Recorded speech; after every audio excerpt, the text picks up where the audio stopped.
جلس رسول الله صلى الله عليه وسلم مع أصحابه رضي الله عنهم، وسألهم مبتدئا بأبي بكر: ماذا تحب من الدنيا؟ فقال أبو بكر رضي الله عنه: أحب من الدنيا ثلاثا: الجلوس بين يديك، والنظر إليك، وإنفاق مالي عليك. وأنت يا عمر؟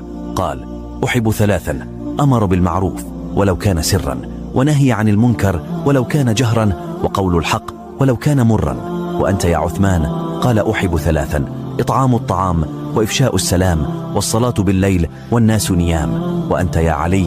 قال: أحب ثلاثا: إكرام الضيف، والصوم بالصيف، وضرب العدو بالسيف. ثم سأل أبا ذر الغفاري: وأنت يا أبا ذر ماذا تحب في الدنيا؟ قال أبو ذر: أحب من الدنيا ثلاثا: الجوع، والمرض، والموت. فقال النبي صلى الله عليه وسلم: ولما؟ فقال أبو ذر: أحب الجوع ليرق قلبي، وأحب المرض ليخف ذنبي، وأحب